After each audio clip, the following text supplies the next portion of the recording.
बिस्मिल्लाहिर्रहमानिर्रहीम अस्सलाम वालेकुम। तो अक्सर घर और किचन के काम करते हुए हमें बहुत सी मुश्किल का सामना करना पड़ता है और हम सोचते हैं कि हमें कुछ ऐसी टिप्स एंड ट्रिक्स का पता हो जिससे हमारे घर के काम और किचन के काम बहुत आसानी से और बहुत ही जल्दी हो जाए। तो आज मैं आप लोगों के साथ कुछ ऐसे ही टिप्स एंड ट्रिक्स शेयर करने जा रही हूँ, तो वीडियो को बिल्कुल भी स्किप ना कीजिएगा क्योंकि आज की वीडियो आप लोगों के लिए बहुत ज़्यादा यूज़फुल होने वाली है। तो चलिए स्टार्ट करते हैं। और यहाँ पे हमारी पहली टिप है इस तरीके से छुरी को लेकर। तो अक्सर जब हम लोग किचन में काम कर रहे होते हैं या फिर हम जब सब्जियां काट रहे होते हैं तो हमारी छुरी बिल्कुल भी अच्छे से काम नहीं कर रही होती और हमें बिल्कुल भी समझ में नहीं आता कि हम ऐसा क्या करें जिससे हमारी छुरी जो है वो अच्छे से काम करना शुरू कर दे और हमारा काम जल्दी से निपट जाए। तो आप लोगों ने इस तरीके से जो है वो बर्तन धोने वाली जाली लेनी है और उसे इस तरीके से जो है ना छुरी पर रगड़ना है। इससे क्या होगा कि जो छुरी की धारें होंगी वो अच्छे से तेज़ हो जाएंगी और अगर आप लोगों के पास इस तरीके से स्टील की छुरी है तो वो भी बहुत अच्छे से साफ़ हो जाएगी। तो ये देखें हमारी छुरी जो है वो अच्छे से जो है वो रेडी हो चुकी है। तो आपने इसे अच्छे से धोने के बाद आप लोगों ने इसको यूज़ करना है। और यहाँ पे देखिए मैं आप लोगों को टमाटर काट के दिखा रही हूँ और ये छुरी कितने अच्छे से टमाटर काट रही है। तो अक्सर किचन में काम करते हुए अगर आप लोगों को सब्जियां काटते वक्त कोई मुश्किल पेश आ रही है तो आप लोग मेरी इस टिप को यूज़ कर सकते हैं और आई होप ये टिप आप लोगों के लिए बहुत ज़्यादा यूज़फुल रही होगी। उसके बाद हम चलते हैं अपनी नेक्स्ट टिप की तरफ, यानी कि टिप नंबर 2। जैसा कि आप सब लोग जानते हैं कि सर्दियों का सीज़न आ चुका है और सर्दियों में हम लोग जुराबें ना पहने ऐसा कैसे हो सकता है। तो इस तरीके से आप लोगों ने जुराबें ले लेनी है। तो यहाँ पे मैं आप लोगों के साथ 2 टिप शेयर कर रही हूँ। एक टिप ये है कि आप लोग इस तरीके से जुराबों को ऑर्गेनाइज़ करके रख सकते हैं कि आप लोगों की जुराबें जो है वो बिल्कुल भी ना घूमें। और दूसरा ये कि अगर आप लोगों की जुराबों में से बहुत ही अजीब सी स्मेल आती है जिसे धोने के बावजूद जो है वो स्मेल आप लोगों की जुराबों से बिल्कुल भी ख़त्म नहीं हो रही, तो उसके लिए भी मैं आप लोगों के लिए टिप लेकर आई हूँ। तो सबसे पहले आप लोगों ने इस तरीके से जो है ना दोनों जुराबों को एक दूसरे के ऊपर रख के इस तरीके से फोल्ड कर देना है। और ये देखिए हमारी जुराबें कितनी अच्छे से ऑर्गेनाइज हो चुकी हैं। तो आप लोग इस तरीके से जुराबों को ऑर्गेनाइज करके रख सकते हैं। इससे ये बहुत ही ऑर्गेनाइज भी लगेंगी और आप लोगों की दोनों जुराबें जो हैं उनमें से कोई एक जुराब जो है वो आप लोगों को ढूंढनी नहीं पड़ेगी, आप लोगों की गुम नहीं होगी। और उसके बाद आप लोगों ने इस तरीके से साबुन का जो है ना इस तरीके से जो पैकेट होता है वो आप लोगों ने ले लेना है। आप लोगों ने इस तरह के पैकेट को बिल्कुल भी नहीं फेंकना है, उसके अंदर आप लोगों ने इस जुराब को रख देना है। और जब भी आप लोगों ने जुराबों को रखना है ऑर्गेनाइज करके किसी भी कैबिनेट वगैरह में तो आप लोगों ने इसी तरीके से रखना है। इससे क्या होगा कि आप लोगों की जुराबों में जो बैड स्मेल आ रही है वो बिल्कुल ख़त्म हो जाएगी और इस तरह की प्रॉब्लम आपको बिल्कुल भी फेस नहीं करना पड़ेगी। आई होप ये टिप आप लोगों के लिए बहुत ज़्यादा यूज़फुल होगी और आप लोग इस टिप को ज़रूर ट्राई कीजिएगा और मुझे रिव्यू ज़रूर दीजिएगा कमेंट सेक्शन में। उसके बाद है हमारी टिप नंबर 3। जैसा कि आप लोग सब जानते हैं कि सर्दियों के सीज़न में जब भी हम लोग कोई घी हो या फिर मक्खन वगैरह हो तो इस तरह की कोई भी चीज़ होती है तो जब हम लोग उसे बाहर रूम टेम्परेचर में भी रखते हैं तो वो बहुत ज़्यादा हार्ड हो जाती है या फिर अगर वो फ्रिज में भी पड़ी हो तो बहुत ज़्यादा हार्ड हो जाती है और जब हम लोग उसे यूज़ करना हो तो उसे निकालना बहुत ज़्यादा मुश्किल हो जाता है। तो इसके लिए मैं आप लोगों के लिए बहुत ही ज़्यादा यूज़फुल और बहुत ही छोटी सी एक टिप लेकर आई हूँ। तो आप लोगों ने क्या करना है कि एक चम्मच लेना है और इसे आप लोगों ने अच्छे से जो है वो गैस स्टोव पे गर्म कर लेना है। और यहाँ पे आप लोगों ने एक बात का ज़रूर ध्यान रखना है कि आप लोगों ने चम्मच जो है उसको गर्म करते हुए बिल्कुल भी अपना हाथ नहीं जलाना है और उसे आगे से बिल्कुल भी नहीं पकड़ना है, सिर्फ इतना गर्म करना है ताकि आप लोगों का जो मक्खन है या फिर जो भी आप लोगों का हार्ड हो चुका है वो ईजिली उसमें से निकल आए। तो यहाँ पर देखिए हमारा चम्मच अच्छे से गर्म हो गया और अब देखिए इसमें से जो मक्खन है वो बहुत ही ईजिली निकल जाएगा।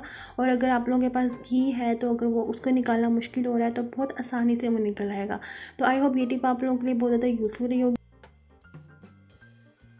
और इसके बाद है टिप नंबर 4। तो अक्सर का जब सर्दियों का सीज़न आने वाला हो रहा होता है तो हम लोग जब भी सर्दियों के कपड़े वगैरह निकाल रहे होते हैं तो हम लोग सर्दियों के लिए जुराबें जो है वो लाजमी निकालते हैं। उनमें से कुछ जुराबें ऐसी हमें ज़रूर मिलती हैं जो कि फटी हुई होती हैं या फिर ऐसी होती हैं कि जिन्हें हम दोबारा पहनना जो है वो पसंद नहीं करते या फिर वो दोबारा पहनने के काबिल नहीं होती हैं।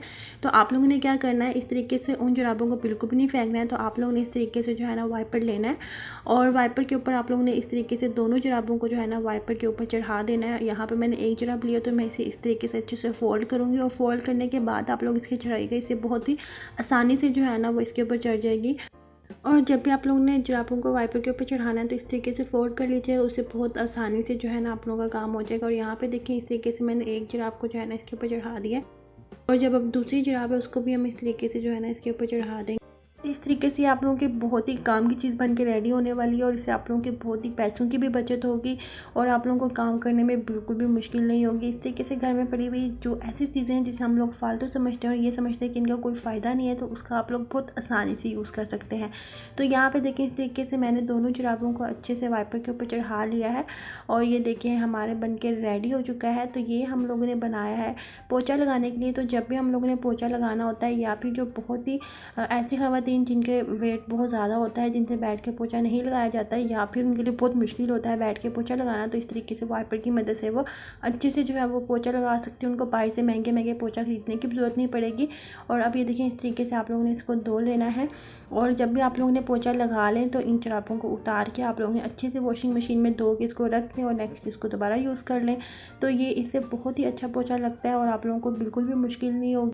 और इस तरीके से बहुत सी ऐसी छोटी छोटी चीज़ें होती हैं जिनका हमें बिल्कुल भी नहीं आइडिया होता है कि हम लोग इसे डिफरेंट पर्पज़ के लिए यूज़ कर सकते हैं और हम लोग क्या करते हैं उनको फेंक देते हैं।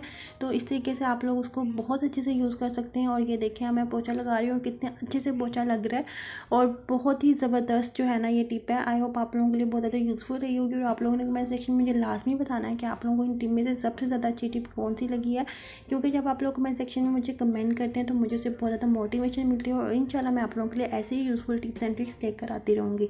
तो उसके बाद है हमारी टिप नंबर 5। और ये टिप उन लोगों के लिए बहुत ज़्यादा यूज़फुल है जिनको क्लासेस लगी हुई हैं और हमारे घर में जो बुज़ुर्ग लोग होते हैं जैसे कि हमारी नानियाँ होगी, दादियाँ होंगी, जिनको चश्मा जो है वो लाजमी लगा होता है क्योंकि उस एज में उनकी नज़र बहुत ज़्यादा कमज़ोर हो चुकी हुई होती है। और सबसे बड़ा टास्क होता है इसको साफ़ करने का। और अगर हम इसको साफ़ नहीं करते तो इससे हमारी नज़र में बहुत ज़्यादा इफेक्ट पड़ता है और हमें धुंधला धुंधला नज़र आता है और जिससे हमारी नज़र और ज़्यादा वीक हो जाती है। तो इसको साफ़ करने का बेस्ट तरीका ये है कि आप लोगों ने इस तरीके से बर्फ़ लेनी है और बर्फ़ के ऊपर आप लोगों ने 1 मिनट तक इस तरीके से जो है ना वो चश्मे को रख देना है। और अगर आप लोग बर्फ़ का इस्तेमाल नहीं करना चाहते तो आप लोग इसे 1 मिनट तक जो है वो फ्रीज़र में रख दें अपने चश्मे को। और उसके बाद देखें चश्मे के जो शीशे हैं उनके ऊपर जो है वो धुंधला धुंधला सा अपीयरेंस आप लोगों को नज़र आएगी। और आप लोगों ने क्या करना है कि एक साफ़ सुथरा कपड़ा लेना है या फिर टिश्यू पेपर लेना है, उससे आप लोगों ने अच्छे से साफ़ कर लेना है। तो इससे आप लोगों की ऐनक जो है बिल्कुल अच्छे से क्लीन हो जाएगी और आप लोगों को बाहर से ऐनक को साफ़ करने के लिए कोई महंगे महंगे क्लीनर खरीदने की बिल्कुल ज़रूरत नहीं पड़ेगी।